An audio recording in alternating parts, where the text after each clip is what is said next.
honor and a pleasure to have been invited to be part of this here lecture series. And I want to warmly welcome everyone that turned out this evening for this occasion. I'm going to deal, of course, with being Irish. I mean, and what it has meant to me, and how exactly this has filtered through your psyche and determined the kind of person that you are. You know, Edward Whalen, he was a very gifted writer and politician, orator, and I guess he was a subject of one of the lecture series. He said, "A beautiful trait of the Irish people is their tenacious cherishing of the memory of their great people. The farther their adoration is removed from them by the lapse of time, the more romantic are the visions which bathe it in the attractive hues of beauty and excellence." Well, now I'll try not to be too romantic about everything that I say this evening, but the Irish people, number one, they're a very passionate people. I believe if you're going to accomplish anything, you really have to be passionate about what you're doing. You really have to feel it, and I make no apologies for being a passionate person, because I am. I was accused of that in the legislature, and I kind of liked it. And, you know, they said, you know, she's getting passionate again. And I said, well, yes, I am passionate. And I think you have to have a great joy of life. The Irish people are by nature happy people. And of course their music, their storytelling, their laughter, and their wit, well, they're famous for that. They're very industrious, and their creative skills. All you have to do is go back and read Irish history. What they could fashion with their hands as goldsmiths, and the wonderful jewelry and brooches and all the things that they made way back in time when this it wasn't been made by any other cultures. And of course their love of education. And their being educated in the classics, in Latin and Greek. Now there was a time in Ireland, as you all know, and when they weren't allowed to use their own language. So when they went to the marketplace, they just sold their cows in either Greek or Latin, much to the chagrin of, well, you know who. Anyway, we'll not talk about that. But education was highly valued. They were very imaginative people. I can't imagine what it would be like not to have an imagination. I have a very vast imagination. I can imagine most anything. They say that the imagination is like the eye of the soul. My husband used to wish that I wouldn't imagine. He said, I can't even imagine how you can imagine. But anyway, I inherited it. It's just something that was in me. I can't help it. And I can transport myself to any place at any given time if I don't like the circumstances that happen to prevail at the time. I can go someplace else, in my mind. And that's the only place you have to go.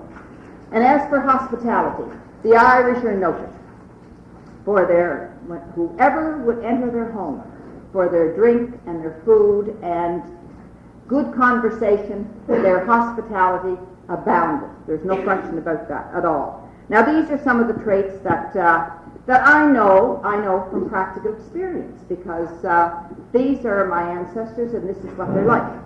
Now my great-grandfather was Captain Andrew Doyle, and he was born in 1818 in Ireland.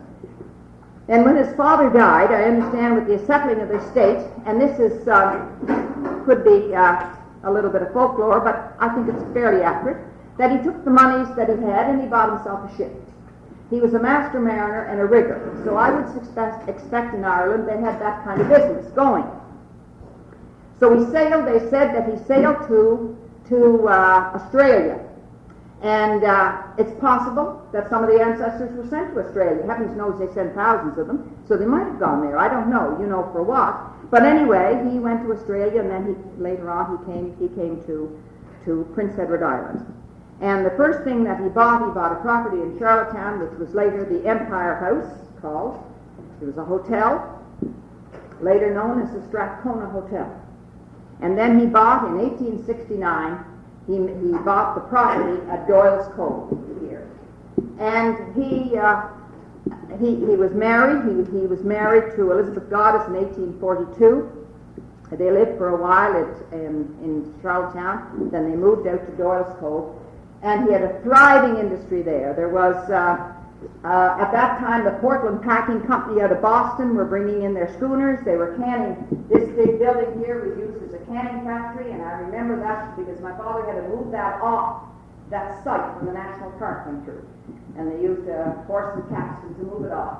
And it was the days they had. My father tells me that there'd be 25 or 30 horses always to take the teams and barrels to Charlottetown and to here and to there, and the things that they had to do. And then he started a sail loft. He started a sail loft up in Summerside, and he rigged all the sails, an awful lot of the shipbuilding that went on during the golden age of sail, which was from 1830 to 1880, those 50 years.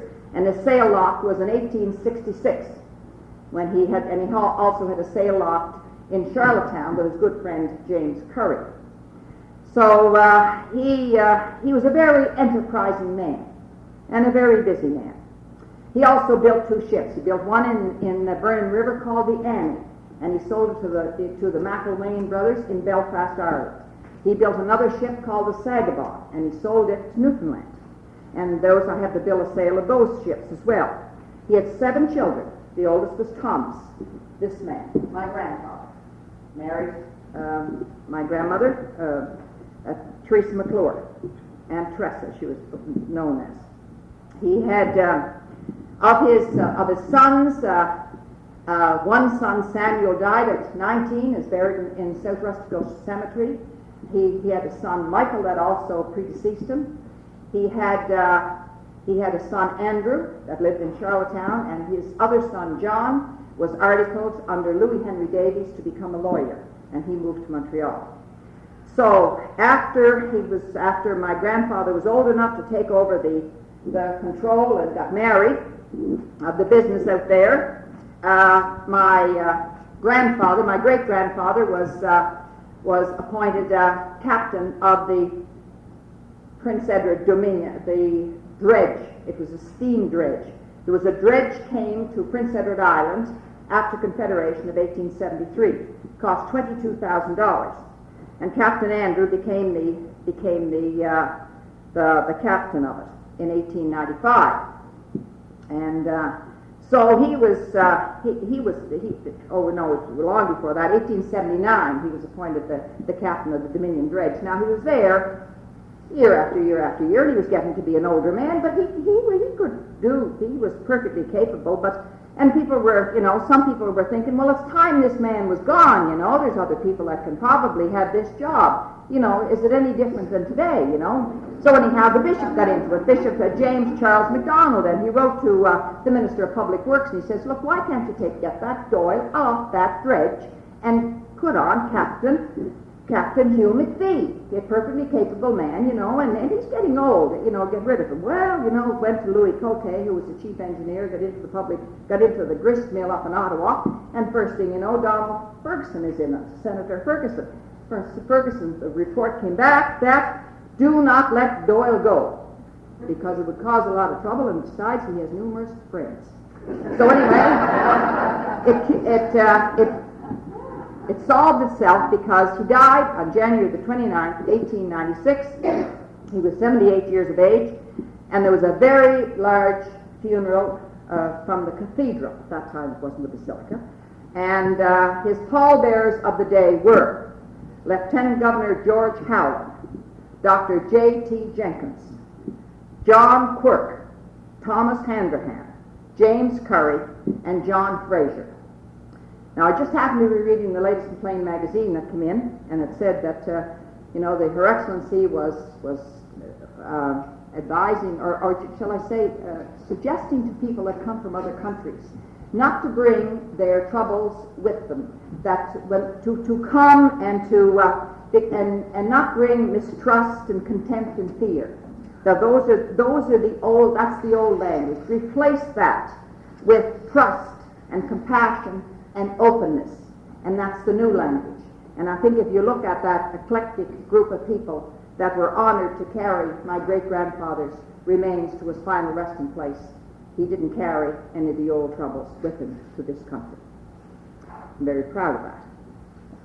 So, His executors of the will were James Curry, his good friend, and also, my father always remained, those are the shoemaker Currys, always remained good friends. I always still go in and have a little chat. Their 100th anniversary there, I have to go down and have a chat with them.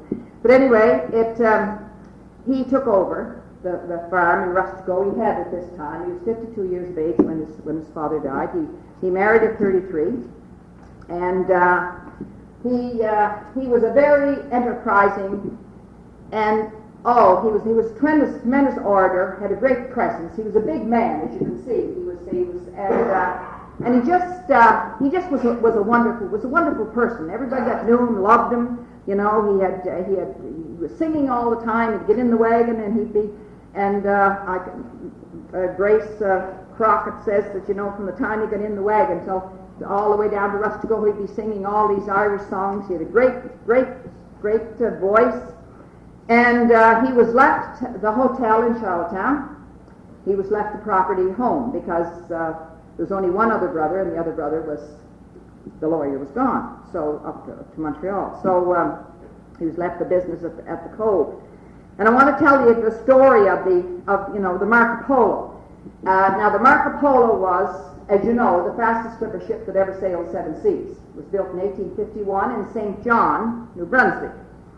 And it was bought as a passenger ship, and by the Black Ball Line, and it was 180 feet long, 43 feet in the width, and 29 feet in the hole. And when it was rigged with sail, it was nearly 10 stories high. Just imagine what that would look like. Now, was there any wonder why they used to put the Widow's Walk, and you could see these ships just by their formation, long before they'd ever come in view from the land. They'd go up to the top and watch for these ships coming in. And when the Marco Polo, it's hard to believe, but you know, that carried 900 passengers and a crew of 60, and she plied the Atlantic back and forth. And they were simply called clipper ships because they went at such a clip. Now that ship set the record from Liverpool, England to Melbourne, Australia, around by the Horn in 62 days, never before done. And it was, it was quite something. And by the time that ship was, when it was 32 years old, it got out into the Gulf and started to take on water. It was loaded with deal, which is Norway pine, squared timber. And the captain, in order to save the crew and everything, they ran to the shore off Cavendish. It hit the sandbar. And it was my grandfather, at 38 years of age, that launched the boat in a big storm and got every one of those sailors off, with help, of course. But he was a big, powerful man. And that story is also written up.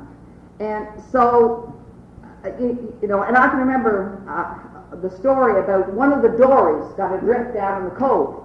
My grandfather saw it. He just jumped in the water, swam out to it, put the rope in his mouth, and swam in with the dory. So he was powerful. There's no question about it. He could do these things, and so he was. And my father, of course, was the farmer. Michael. His children were Michael, my father, Uncle Andy, who went to New York, married very well and did very well. Good looking. Married a rich woman, that's all, nothing wrong with that. And was always came home looking pretty spiffy. And of course Uncle Jack, many knew Jack Doyle around Charlottetown. Everybody knew Jack Doyle and he also had, when I think of my grandmother, she had her first 2 little girls died of diphtheria. And then little Maggie died when she was about 4, beautiful. I remember her picture in my grandmother's room. And then there was my father and Uncle Andy and Uncle Jack, and then he had 2 more daughters. And when my grandfather, I might as well finish the story, when my grandfather in 1929, it's the year I was born, don't bother doing the math, it's 74. Anyway, when my grandfather got sick, and they didn't realize he had typhoid fever, and his other 2 sisters, his other 2 daughters went to visit him. They both contracted typhoid fever, and they both died. and one left 10 children, ranging in age 1 to 15, married to a turner. And the other, if anybody knows Frank Goody from Forestry, his wife would be one of those children. And the other was Rosa, married to Art Henderson, left 2 daughters, Marie, married to Lloyd Diamond, a diamond transfer, and also, Joyce was married to Argent, which is an English heir, who was an English airman. So, but you know, there's my grandmother, lost her 5 daughters. And I never heard that woman complain. And I just think, and she died at 96 in her feather bed. And when my father built that house, that room right there on the south side, looking on the water, was my grandmother's room right off the furnace. So if you ever put me in any place where it's cold, I'll come back to haunt you. Because I want to be warm when I'm old. Anyway, my grandfather decided to run, you know, to enter the political. There was politics was always, I think you would get that from Ireland anyhow, but he decided to run in 1904, and he ran again in 1908. Now, he never was elected, but, after all, it's, time for a talk. But anyway, he made a very good showing, and he always took his own poll, which is always a very satisfactory thing to do. Now, this was something that was very, very strange, too. You know, when his opponent would come into the district, now the opponent could be from Long Creek or someplace far away, my grandfather would give him a fresh horse, and to go and his son with him, Uncle Jack told me this, and his son to go and show him where all the people that he wanted to visit lived in the district. Now, think about that. Anyway, that's what they did. So it was, and all the business was conducted in the barn. Now, there's no point in going into the house because there's no votes there. I mean, the women didn't have a vote till 1922, so there's no point, And there was no secret ballot, not till 1910. So, you had to just step up and say who you voted for. I think that's where it came when they said when you're a bot, you stay bot. I think that's where that's saying. I don't know, but anyway. But later on, in later years, of course, once again, my father took over the running of the farm, and he was a great farmer. And my grandfather, of course, he was had an important position with customs and the Department of Fisheries and the Board of Government, he was just a tremendous person. But I want to tell you a story, and this is written up. Read this to you because I think this is rather interesting. Mary Berhow has the pioneers of the island. He was quite a debater, and of course it was always in these were joint meetings where liberals and conservatives were there. So there was always to be one-upmanship, eh? But anyway, at a meeting held in New Haven, 2 able gladiators, Thomas Doyle and Donald Farquharson, were conducting heavy barrages against each other's breastworks. Doyle, to prove a question statement, lifted his briefcase from the floor in order to secure the necessary papers. The bag tipped over on the table and out rolled a partly empty bottle of Roderick Drew. Farquharson's supporters went wild with glee, and most vociferous was Farquharson himself. But the wily Irishman, quietly replacing the bottle and papers and securely closing the grip, carried it over to Farquharson's chair, contritely apologizing for opening his opponent's bag. The roof almost came off the hall, and Farquharson was never able to really convince the electors that Doyle had put over a smart political maneuvering, extraditing himself from an embarrassing situation. So those were the kinds of things, that you had to be quick on your feet, and you had to think about. No, he was, and when he died, I would read this different times when I was in that business myself, and I'd think to myself, well, they probably won't be writing this about me, but anyhow, I thought it was, this was the Patriot in the editorial page, the tribute that they put into my grandfather at the time when he died. Though Mr. Doyle was a strong conservative and a devout Roman Catholic, he numbered among his intimate personal friends many who differed from him both in his political and religious faith. He lived It is no exaggeration to state that Tom Doyle, as he was familiarly called by his many friends, was a prince of good fellows. He lived and flourished at a time when whole-souled and generous hospitality had not become so rare as it has in this most materialistic age, 1929. He was fond of company, and his house was always open, and his table spread for his wayfaring friends. Although all his life a strong and consistent supporter of the Conservative Party, he was no cantankerous, narrow-grained, one ideal partisan who could see no good in anyone outside of his own political circle. He was popular with political opponents as with political friends, as well as with all creeds and classes. He was tolerant and had not a trace of bigotry in his makeup. He was ever ready to extend a charitable and sympathetic hand to Protestant and Catholic alike. One instance of his likability with which the writer is conversant illustrates his true broad-mindedness and genuine Christian will. In the month of May, many years ago, a Presbyterian clergyman, not then in charge of a congregation, in straitened financial circumstances, was farming a few acres of land near the city, and having no seed wheat to put in a crop with, traveled all the way to North Rustico, 20 miles distant, passing by all his Protestant friends and neighbors, to borrow the necessary seed from his friend Tom Doyle. He knew the kindly heart of the man for whom he was making the journey, and was convinced that his pains would be rewarded.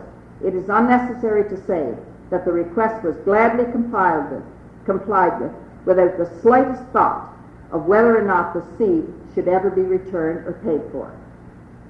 And it's to the bereaved family upon whom a great cloud of sorrow has fallen, the Patriot extends its sincere sympathy.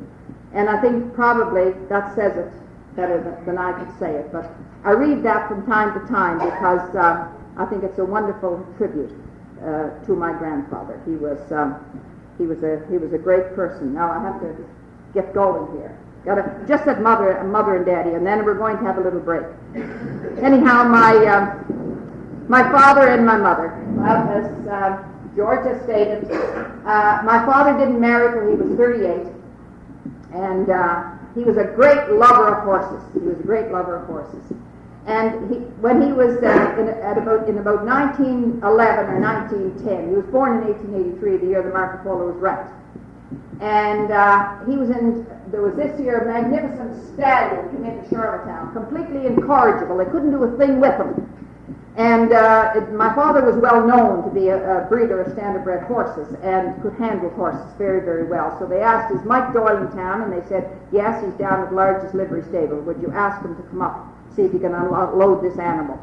So my father talked to him, and he had no problem with him. He hitched him, he bought him, he took him to Rustico, and he was his bloodlines for all his horses. Ringwood. And he won, I think it's third place in the carriage class at the provincial exhibition. He was shown by my Uncle Jack. He was a magnificent. And he had a son which was Petrilla. Now my sister they're not very much older, but one of my older sisters, Mike, would remember Petrilla because my father used to put a saddle on him and put my older sister on, and she was a great horsewoman, and tell him to sweat him, give him a good run, 5 or 6 miles. And of course everybody in the community figured that, Mike Doyle must be crazy, and of course mother, she didn't have as much faith as daddy did, and he'd be trying to say, look, Loretta, he said, horses don't kill children. It's just humans that kill children. Horses are good for children. And of course the horse wouldn't do a thing if he was even though he was a pretty wild stallion, but still at all, he was quite tame. But we had, it was always a great pleasure when Daddy would hitch Molly to take us to school.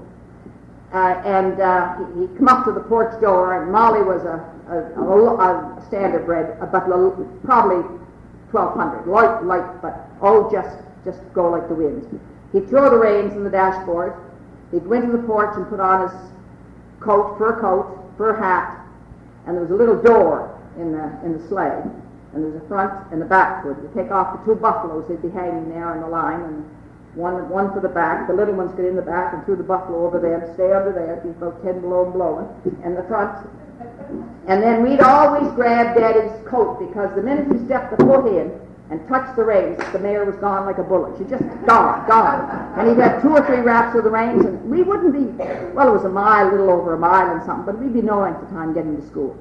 They were just magnificent animals. And I know my sisters, my daughters, and well, they'll tease us when we sisters get together. There'll always be the question of Petronella coming up. Well, you know, if you're tipping the elbow a bit, you gotta love Petronella. She was a lovely mare. And eventually we have to talk a little bit about dear old Petronella. Anyway, but the horses were, and when I went to Ireland, that's one thing I did. I went to the famous stud stables in Kinsale with my son.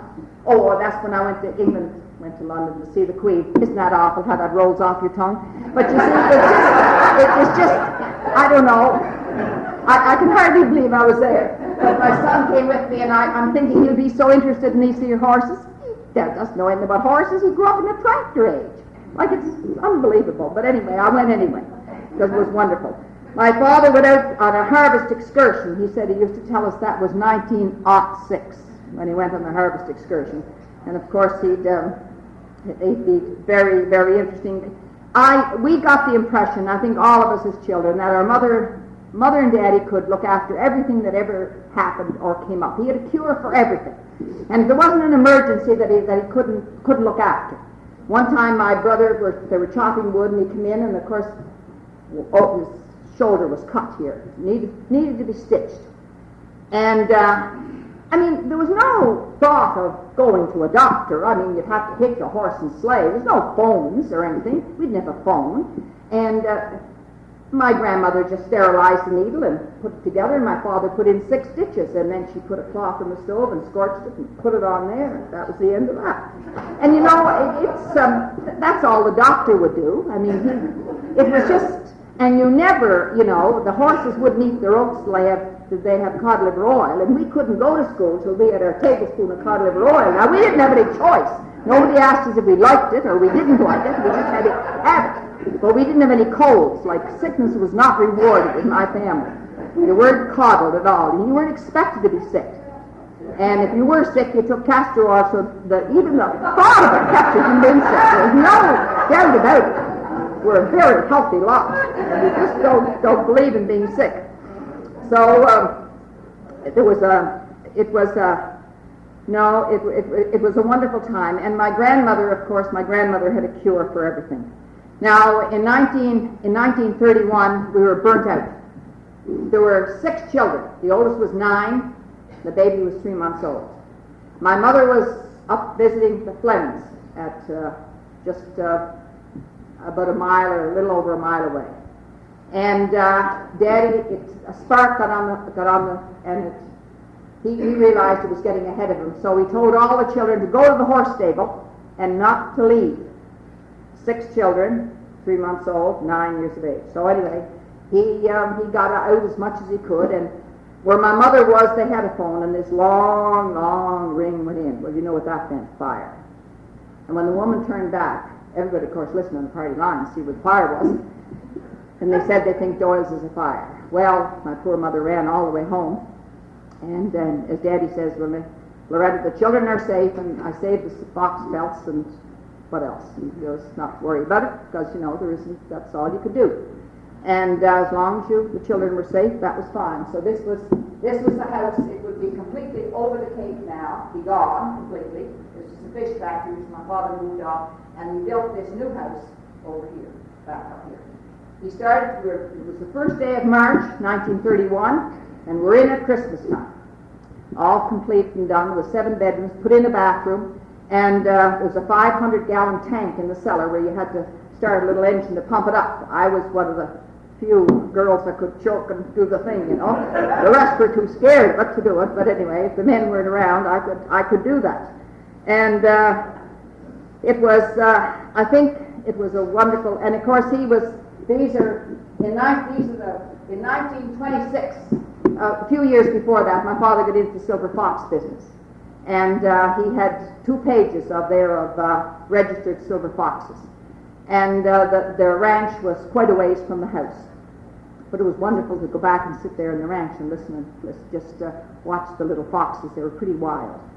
And it was But it was a great time. I think back, and he did all his own work with the foxes. A breeding pair was going for 30,000. Well silvered out.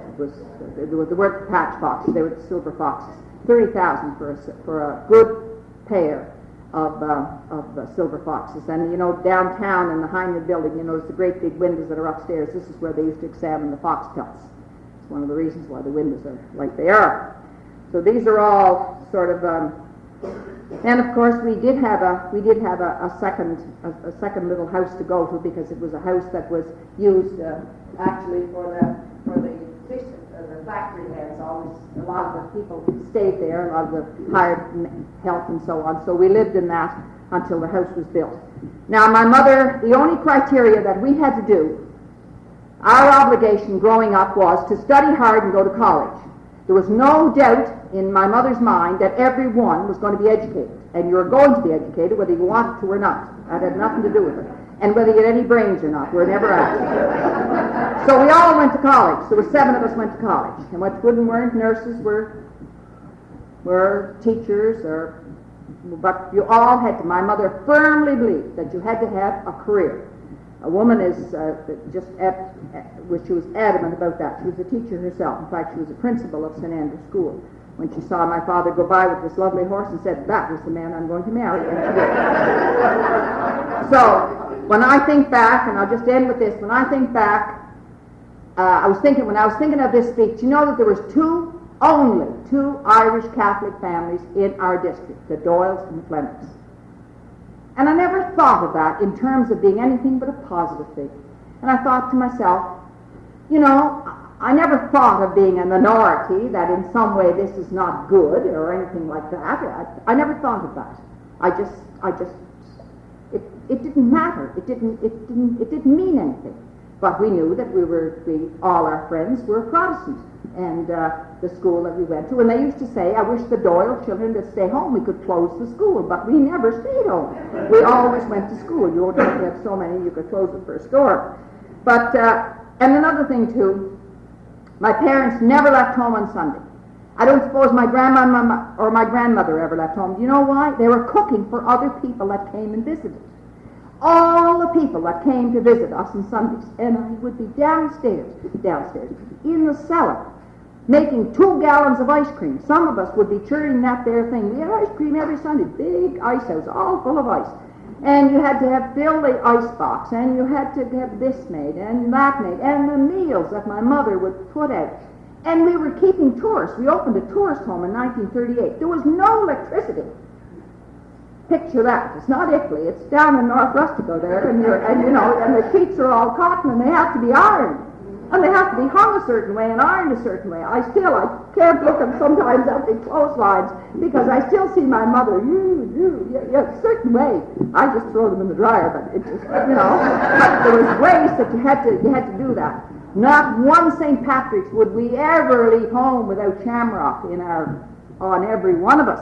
And my grandmother had a shamrock in her house all her life, and I've never been without a shamrock in my home, because that's the way it was.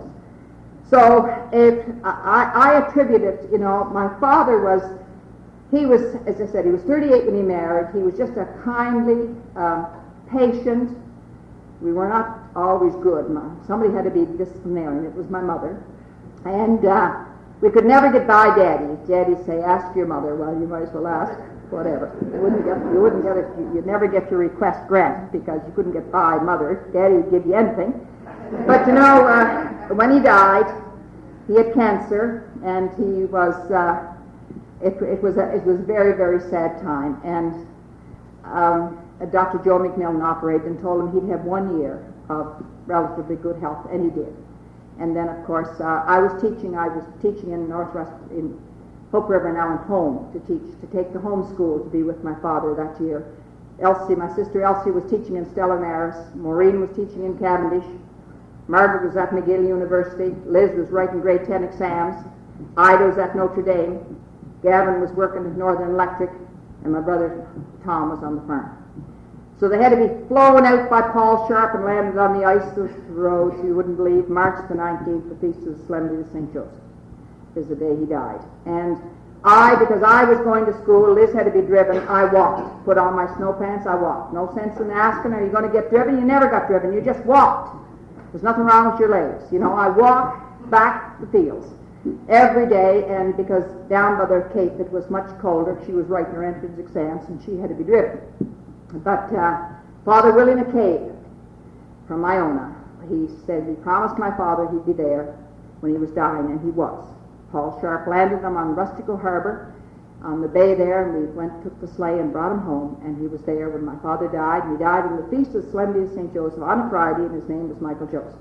And if he didn't go to heaven, there's not much chance for any of the rest of us. Now, anyway, that's the year I got married. I was old now. I'm 20 years of age. I taught for 3 years. That's enough of that. So I'm going to get married, and I'll end on that happy note. And I have a little surprise for you tonight.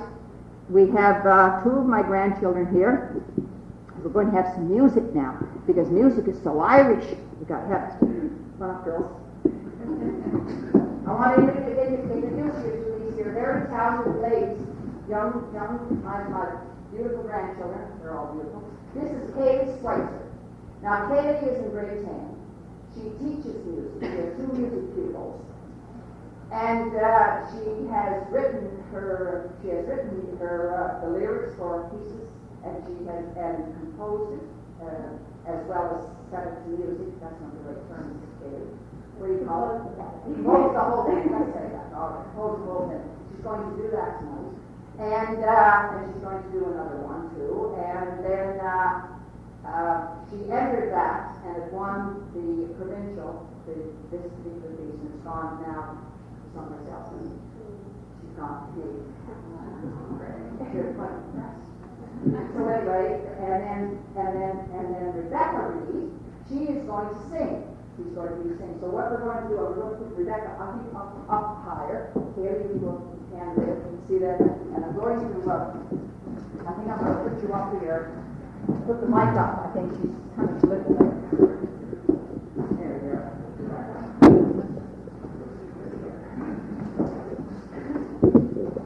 You can adjust that here. It's all right for you.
But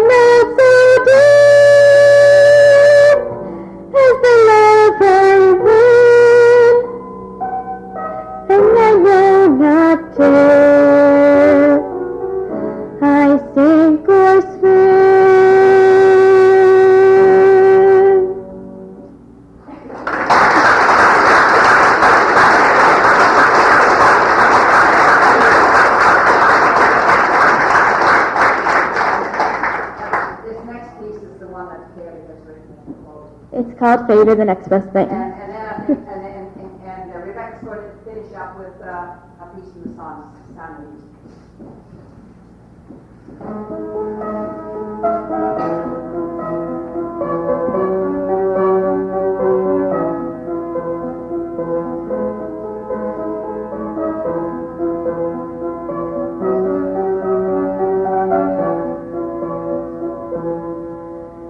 You're like a good disease that fills every part of me.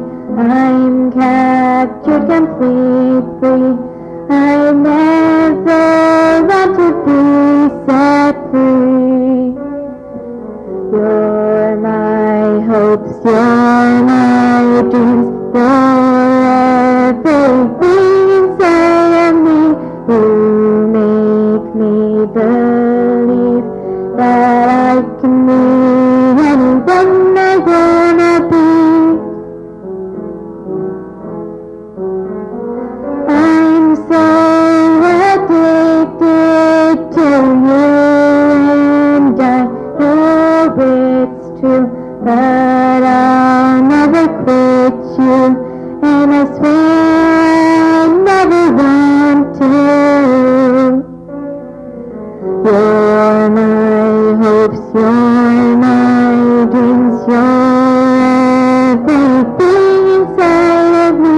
You make me believe that I can be anyone I wanna be.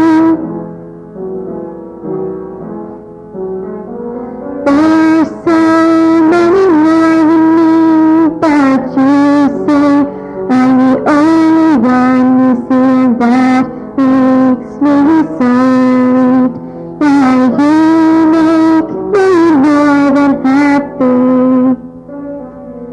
You're my hopes, you're my dreams, you're everything inside of me.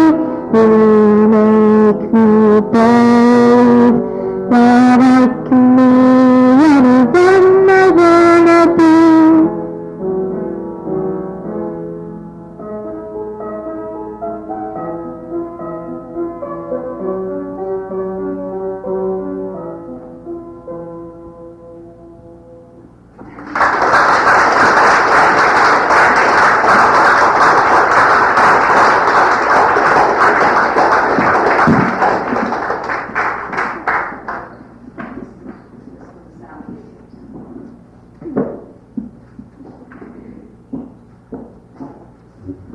On the hill was the lonely goat, it lay,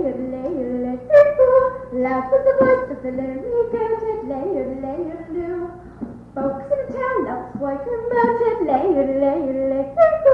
lost his ear from the goat's throat, it lay, oh, ho, lay, oh, ho, lay, oh, ho, lay, up in the beach of a castle mountain, lay, men all around with the lotus totem, lay, men drinking beer, over floating, lay, what to do for a girl in mountain, lay, oh, ho, lay, oh, ho, lay, oh, lay, away, happy lady, oh, lay, soon the dance will become a trio. Lay,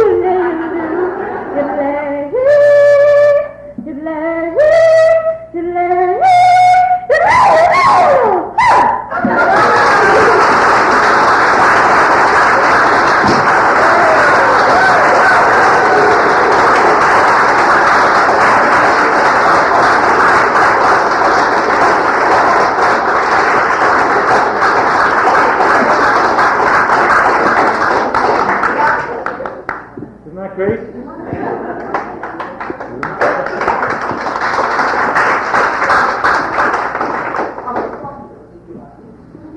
We're going to do Shenandoah. Would you like to do Shenandoah?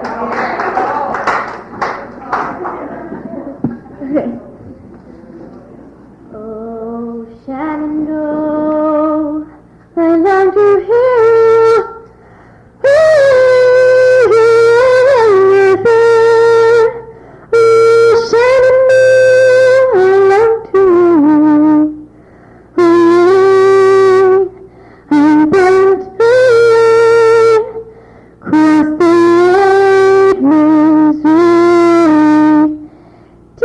7 long years since Lecture saw you. It's been 7 years since Lecture saw you. I'm bound to cross the wide Missouri. Oh, Shenandoah, I love you.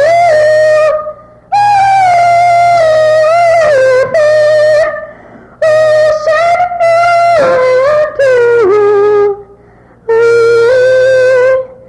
I'm bound to cross the wide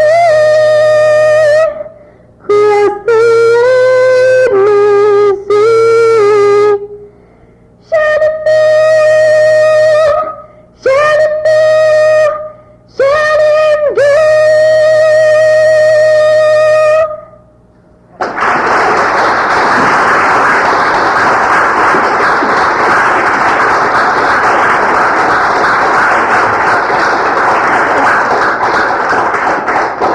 You know,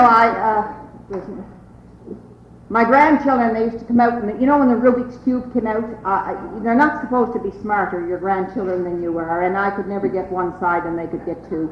So now, you know, it's easy to be upstage, isn't that, aren't they wonderful?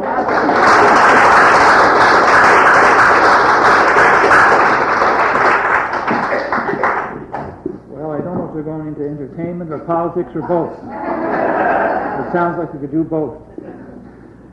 This is just the first part. You're coming back, and we have after the break, so we're going to take 10 or 15 minutes for you to stretch your legs. There's a bit of food at the back there. I don't know if we can feed the masses, but food is there, and as long as it lasts, you're welcome to it. Help yourself to some coffee and tea on the right-hand side there, and we'll be back in 10 or 15 minutes. And I don't know what other surprises Marion has, but God only knows. I'm going to get married. Nothing would.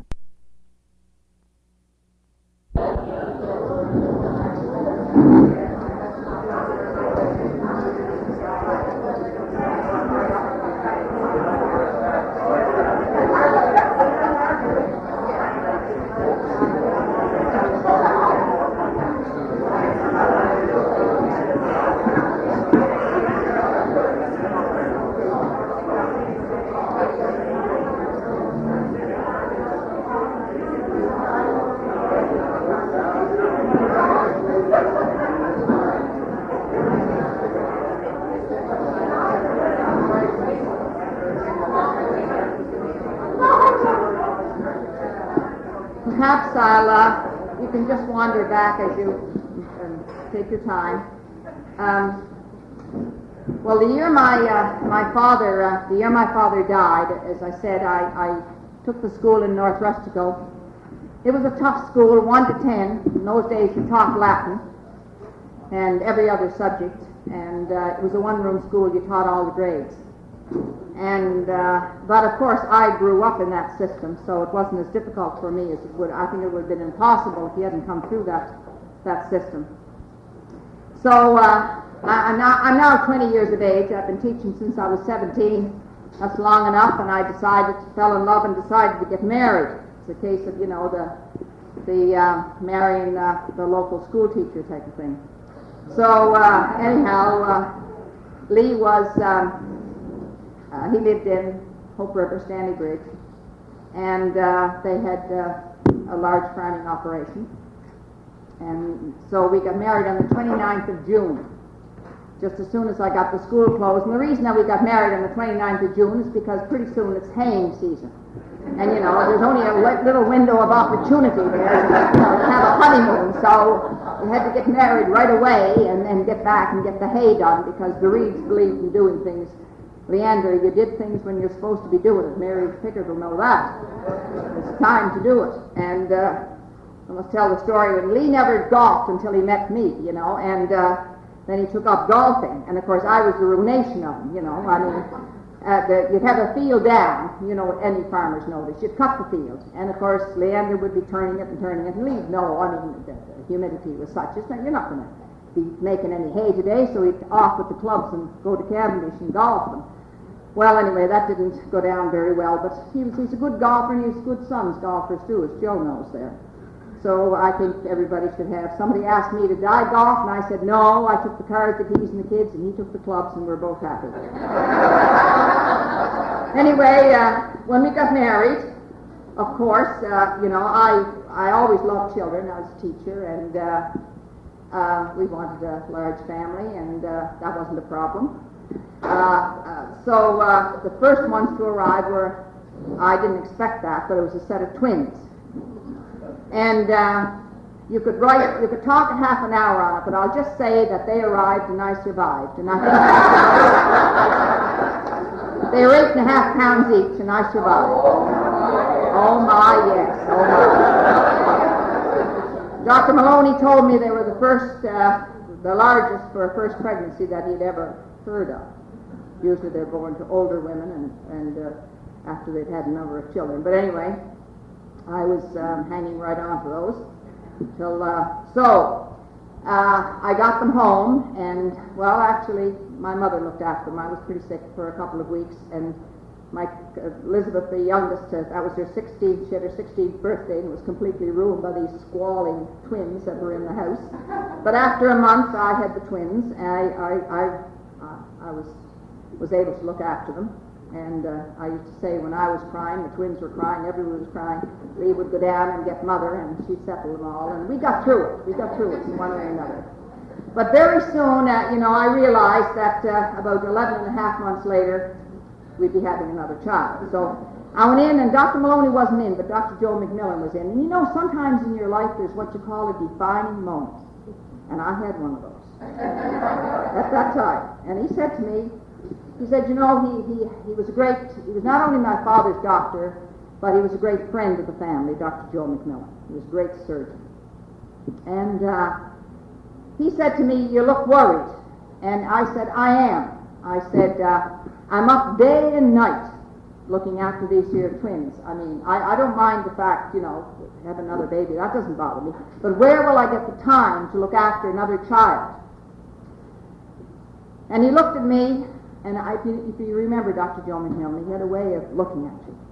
And he said, there's only 24 hours in the day. You'll not be any busier, you'll just be more efficient. And I thought, I programmed that right into my mind, and I went out the door, and like I didn't have a worry in the world. Now what had changed? Nothing. Oh yes, it had changed in my mind. My attitude had changed. And I said, of course, how could you be any busier? You couldn't be any busier. You'll just be more efficient. And I never worried about it a bit at all. And Kevin was born. It's this boy here. And he was a healthy, good little baby. And of course, looked old, of course the twins, they weren't a year old, but they were walking. They were walking, and then by the time when they were 2.5, we had 4. By now, though, they're pretty good. They're training Kevin now. They're looking after him, and it's wonderful what children can do. The twins were coming up to be 3, and they weren't talking. And of course, I wasn't paying any attention. I didn't. They knew everything, and they could do everything, and I didn't know when children are supposed to be talking, literally making sentences and all that sort of stuff. And so my mother kind of suggested, should I take them in to see the doctor? Well, I thought, if Mother thought that, I better do it.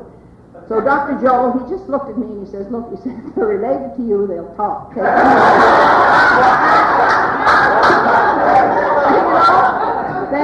They never stop. That knows and Maureen and Colleen, they can find something to talk about all of. But if you look at it this way, if you bring up the first ones right, they bring up all the rest.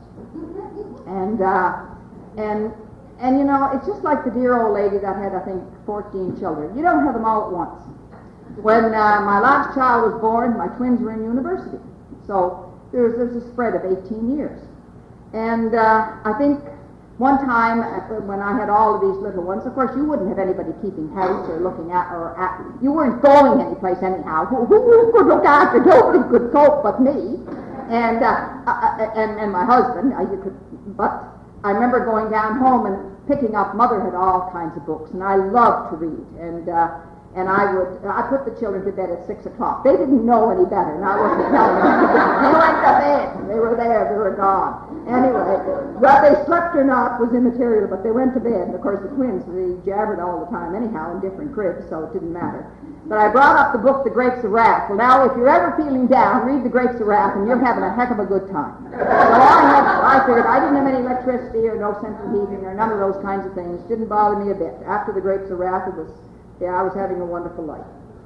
So I think attitude is so tremendously important. I remember when Mary Lee was born. The twins were 9 years of age. And, of course, there's two of them. But now, you know, they had scrubbed the floor, they had baked a cake, and they had everything, you know, looking pretty good when I got home. They're 9, you know. I mean, what do you expect 9-year-olds to do today? I don't know, but I know my 9-year-olds did a lot. And they would hold her from one commercial to the next. It's my turn. And I don't think she ever was left, you know, she never was out of someone's arms. They were looked after. And then at night they took her to bed and used her as a hot water bottle, you know. So she was, after I took psychology courses, I know then you got to be bonded, eh? So anyway, this was the bonding. The bonding was all done. So, you know, the only reason I went back to teach is because there was no teacher and the children were starting school. Well, we couldn't have this. I mean, I'd have to teach them at home. So the trustees come after me, would I teach? Well, no, I had 2 other children. We had a hired man, a stable full of stock, lots of animals and things, and I didn't think so. But they came after me again to teach. It was very serious. And I said, well, yes, I guess I will. So I took the twins, girls with me, Maureen and Colleen, and in the summertime it was fine. I could take the car, be driven, leave the car. But in the wintertime, we just threw a bale of hay and hitched a big horse, picked up all the kids along the way, put the horse to Father Bulger's nephew, and Donald Fife put the horse in and fed the horse at dinner time and brought the horse to the school, and I dropped off all the children along the way, all the Fifes, and turned in my own road, and I was the school bus. And I kept that up till they're all in school. So now I have them all in school, and I'd like to be home. You know, what's the point now? So on this rhythm business, you can fix that really quick. I don't know who invented that, but I had 8 on that. It worked really well. Anyway, so the first thing you know, I'm having another child. So anyway, I decide, well, I don't feel too bad about it because there's a good teacher in the district now, and I quit in January, and Mary Lee is born in July. So then we have David. He's born in 59, 61, and Andy in 63. Then the same thing happens. The teacher in Hope River that I first taught, having a hard pregnancy, can't teach. Would I go and teach? Well, I said, I'll only teach on condition that I can take my own children. I mean, there's mud. I can't drive the tractor in both directions, eh? My children go to Stanley, some of them are going to high school, you know. So they said, look, whatever you want. Do whatever you want. So at that time, it was easy to get hired help. So anyway, Kevin was in grade 8, I think, and Bethany in grade 7 or something, so I took them over to Hope River with me and drove the tractor and, you know, got along just wonderful. So then that was about 1964, and I think I stayed teaching after that. And Tracy was born. We had difficulty sometimes getting teachers up at school, and I always said I was teaching math, you know, I was teaching the intersection and the union of the sets, new math, anyway. Recess time, and I figured I better go home. So I went home, and before school closed, they had the word out in that the little baby girl was born. So that was a very fast affair. Anyway, that was the end of that. So when you're hitting 40, that's enough of that. You don't follow whatever you're supposed to be following. Anyway, let's get on to another subject here. So then, of course, I guess, you know, after I've been teaching for 21 years, you know, I get to be thinking I should be doing something else. So I had been moving and seconding nominations for other people and had been involved in the political circle, and someone said, well, you know, Angus MacLean came on the scene, and why not like you seek a nomination in Second Queens? Well, I didn't live in Second Queens to begin with, but my grandfather did. I did. you know, and I lost the nomination by 3 votes to Gordon Lang. That was a good thing. I didn't think so at the time, but it was a good thing. But then the people in First Queens started looking at it seriously. Well, maybe she'd run in First Queens now. So they come after me to run, and I said, well, you know, and of course Lee is all for it. He thinks it's just great, just do that, no problem at all. So I did. I ran. I got the nomination. I had to defeat one person to get for the nomination. But I lost the election, and I tore a car to pieces, and I took off on the day of the writ, a whole month with no pay, and tore a car to pieces and lost an election. Now, that's not a very nice scenario, and it didn't sit very well with me because I don't like losing, number one. I'm very competitive. But anyway, forget it, you know, suck it up, you got to do it. So anyway, that was 78. So in 79, Alec Campbell went to the bench, and his election was called. The House was 1715. So if you take one person out and if somebody got sick, you wouldn't have a majority. So Bennett Campbell called an election in 79. Now the biggest decision I had to make was I going to run again in 79? Now this was 78. And they were all mad at me at school because I'm the principal. I'm a teaching principal. It's hard to replace, you know, to get a replacement for a month. Lee reminded me that Diefenbaker had lost 5 times before he was ever elected. And there was some heavyweights come out from Charlottetown. Now there's 2 women running in one district to start with, which was never done before. Anyhow, these heavyweights come out from Charlottetown and they said, absolutely, Angus MacLean wants you and they want you to run. And I said, well, Leone phoned me. She says, well, Marion, I'm going to run. Well, I said, Leone, what the heck, sure, why not? Let's go. So I did. And by this time there's 3 men running against me. And I just, you know, I went up to the podium and I said, look, I have other things to do with my time and energy, but I've decided to enter this political fray. And I said, and I can win. And do you want a winner? If you want a winner, just pick me, because I'm going to win. And I won in the first ballot. The rest is history then. That was 79, 82. And so in 79, I was appointed Deputy Speaker. I learned the rules very carefully, and then then I was appointed the Speaker in the next House, and that was 83 to 86. But in 79, well, there's rules that have to apply, and if you know the rules, and it's the most important that you do know the rules, because sometimes people don't pay much attention to the rules, and sometimes they don't like taking correction from, as you know, a woman. But then again, I would just open my Beauchesne book and I would just read the rule. Close it. Game over. That's it. But when I first went into it, the first time I was sworn in on my 30th wedding anniversary, the 29th of June, 1979. I was 50 years of age. I have 4 children over 50. I can hardly imagine now. Anyway, there was this junior reporter come up to me. Now there's 32 people in the House, 2 women. And he asked me, was I Marion Reid or Leone Bagnet? You can imagine this thing. And I looked at him and I said, you obviously have a problem. I suggest you solve it. And you know I didn't endear myself to the press, but it ticked me right off salt, because you would never go up to 2 men and ask, are you Bob Campbell or are you Robert Morris? No, it would not happen. And I'm not one of these people that take exception to these kinds of things. I'm very broad-minded on those, but not on that. I mean, I had an identity. I was a school principal. I didn't even look like Leone. And why didn't you do your homework and find out who I was? Well, he knew who I was the next time. So anyway, but I think too that you don't get any training to be a speaker, and it was difficult. It was a difficult House. But you manage, and just when you're getting kind of good at it, you're gone. That's the problem, you know. Something happens, well, you get defeated, and you're gone. But I think it's.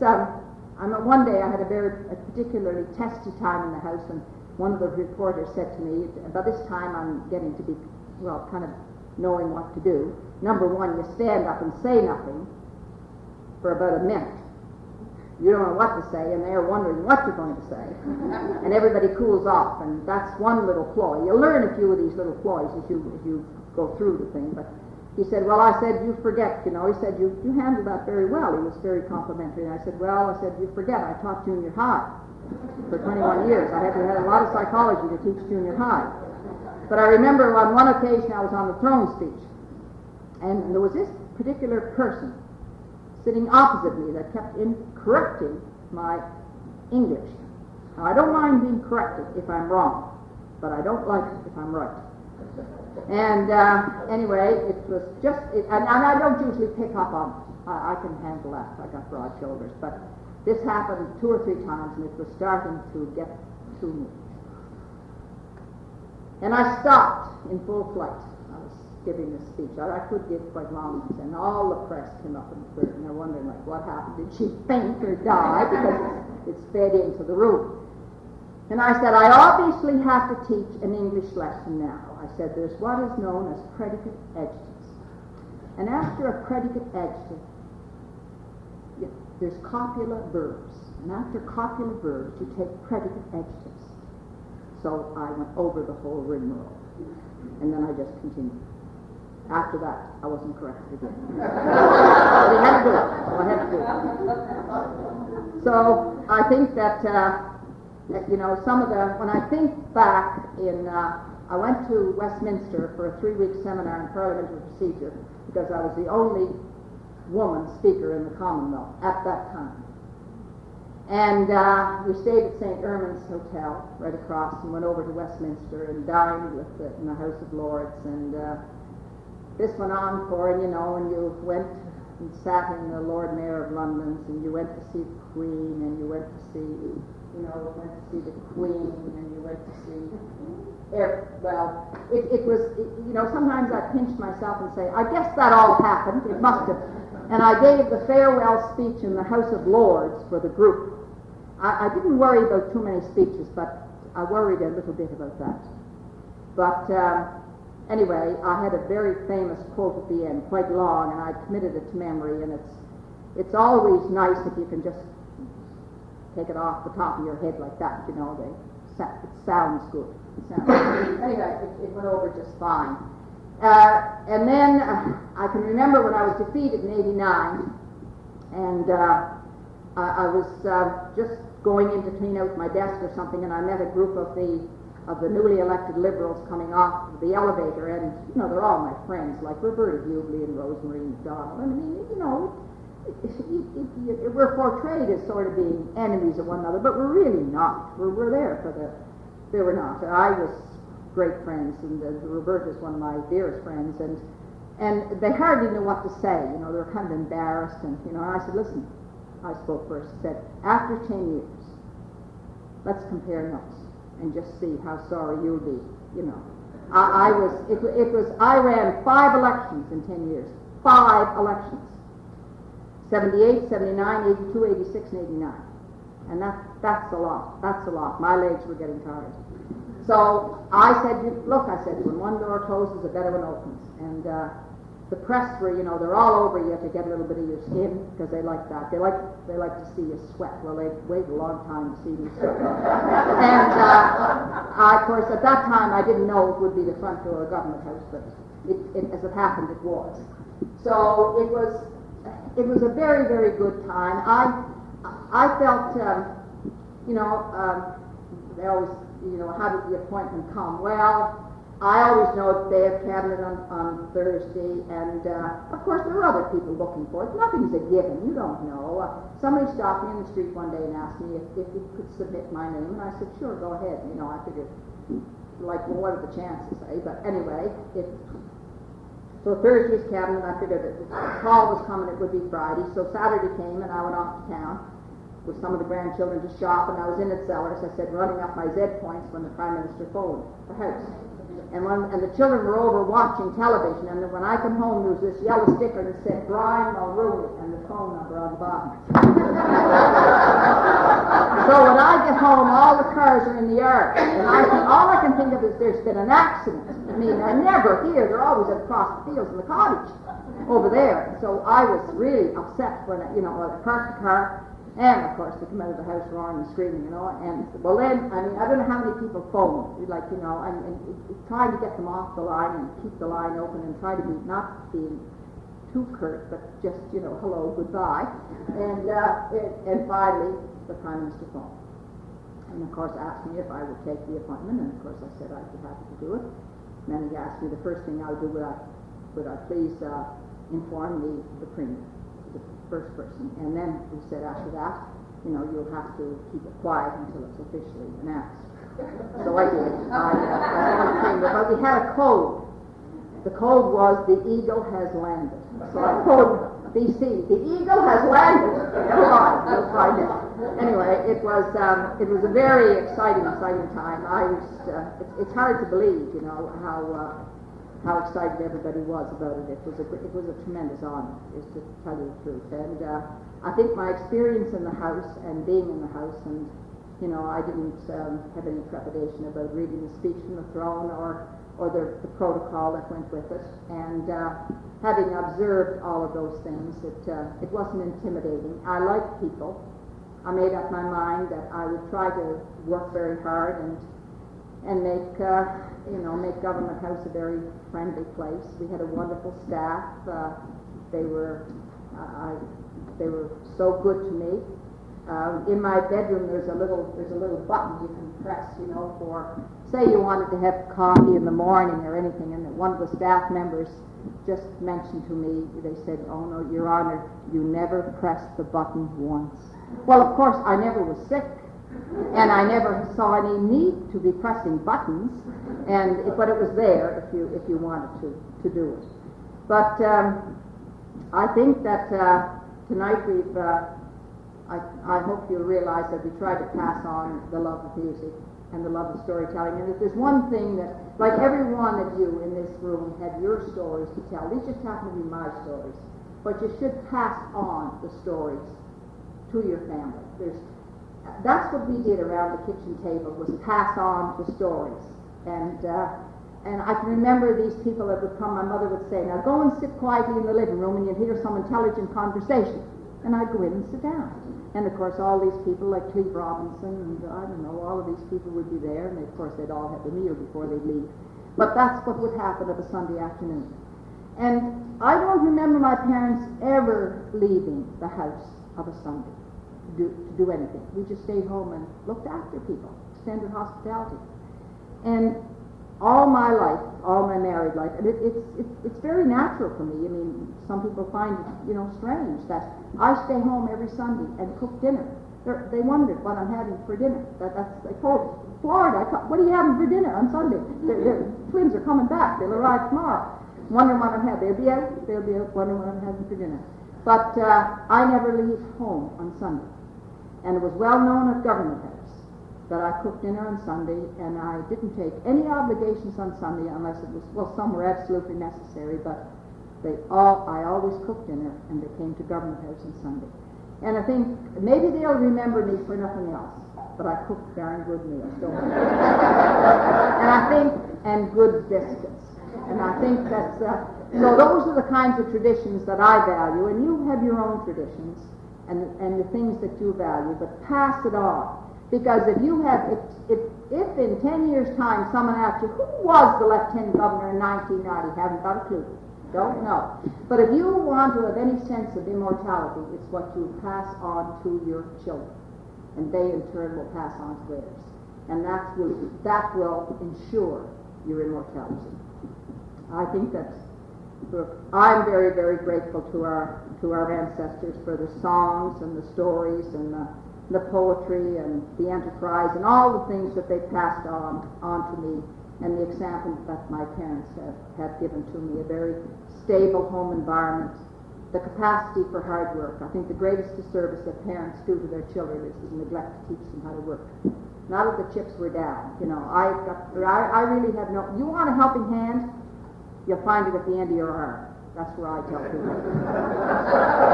And you know, the only place that success comes ahead of work is in the dictionary. And you know, it wouldn't matter to me. Like I could do anything tomorrow. If I didn't have a job, I could go and wash walls and make a few dollars. There's all kinds of things I could do. I just believe in being independent and knowing what you can do, and you can look after yourself if you're willing to do it. And there's always work if you're willing to find it. That's what I've taught my children. And there's no kind of work valued any more than other kind of work. Good, honest work is very, very important. And I think that that if you have that inner security within you, if you're able to share freely and thoroughly, enjoy the company of your family and your friends, it's a quality reserved for those who genuinely have inner security and they're really comfortable with their emotions. Some people find it very difficult to share their emotions. The poet once said, "There's a divinity that shapes our ends, rough hew and how they will." We are destined by our very natures to experience life based on our dreams and aspirations. To deny ourselves that fulfillment is to deny our destiny. Our ancestors gladly accepted life's challenge and charted the course, and we have only to accept the challenge and follow. Thank you. You've been a wonderful audience.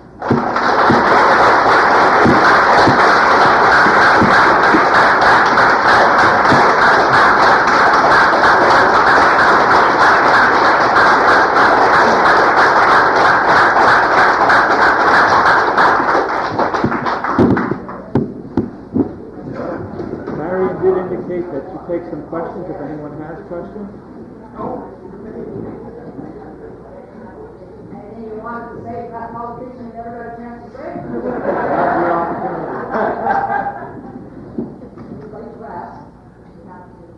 I was just one comment. I won't forget First Campbell reunion we had after 150 years of Prince Edward Island.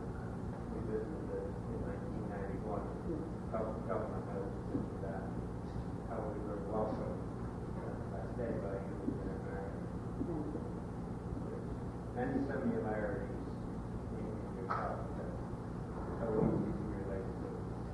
Well, everybody that came into Government House got a 15-minute speech, whether they wanted or not. But my mother said you should always leave a little wiser than when you came.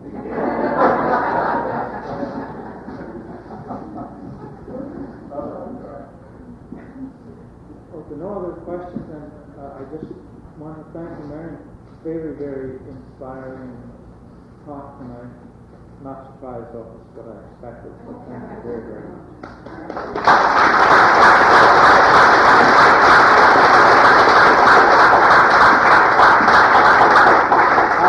I really don't know how you did all of those things. You really are an inspiration. All the eyes are on me. You're wearing them well. Perhaps I didn't go over. I'll just very quickly. I think you've looked at it. These are my 8 children. This is where I live today.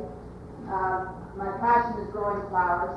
I grow extensive perennial beds. Anybody wants flowers in the spring, just come visit me. I'll give you all you want. These are my father was a silver fox breeder, and he had many of this. And this is my father, he was 20.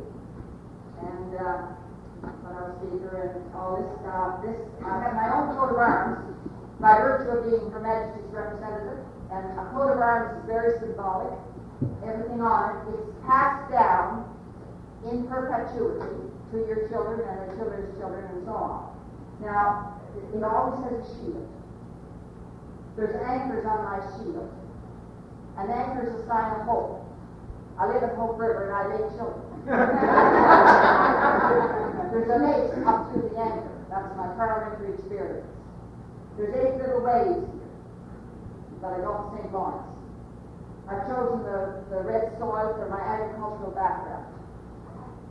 I took the standard red horses for my supporters. Around the collar there's a collar, there's flowers. I love the flowers. Up here there's a crown with shamrocks on it, my Irish ancestry. Here is the lamb. It could be the Lamb of God, but in this case, it's symbolic of my grandmother who could card and spin the wool right off the sheep's back, literally. And this book here can stand for either my faith or my teaching. So the whole thing is involved.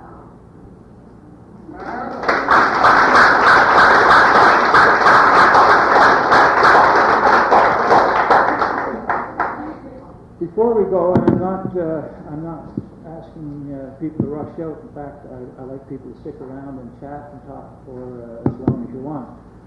Have a few announcements here. First of all, for those of you who may be here for the first time, would you please sign your name on the way out so you'll get on the mailing list for a future lecture series.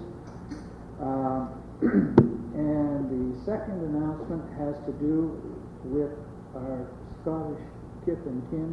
As many of you may know, there's big doings down in the Belfast area this year and this summer for the 200th anniversary of the Celtic settlers. And Isabel MacDonald, who is here tonight, asked me if I'd make this announcement. Tartan Day concert here, I guess that means the Benevolent Irish Society, here, Saturday, April 5th at 7:30 p.m., sponsored by the Belfast Historical Society, part of the 200th anniversary celebration commemorating the arrival of the Celtic settlers in Belfast. So if any of you are looking for something to do on Saturday, April 5th, come here, and I'm sure you'll have a grand time.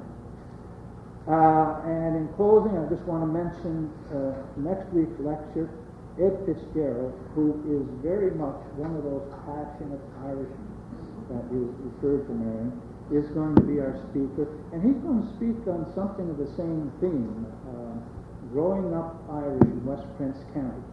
Now, most of you probably know Edward as a folk singer, but he's many more things than that. He is a teacher as well by profession, retired, folk singer, a painter, very much a storyteller, and much, much more than that. Ed, I struggle sometimes to do credit to him and all the things that he does. His father, obviously, has been a great influence on him, and I think his father must have been one of those kind of folk philosophers that we used to have. And I'll give you an example of just one thing that Edward mentioned to me that his dad passed on to him.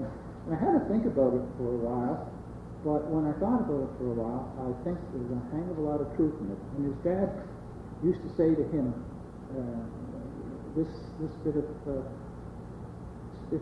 truth: "'Tis better to curse and mean no harm than pray and mean no good." That's part of what you'll hear next week. So please come back, and Ed Fitzgerald will continue on this theme. So with that, we'll call the formal part of the evening concluded. And as I said, feel free to stick around, have another coffee, and there's some tea biscuits back there. I'm surprised if you don't eat them, my wife's going to be upset. Eat them before you leave. So thank you for coming, and safe home.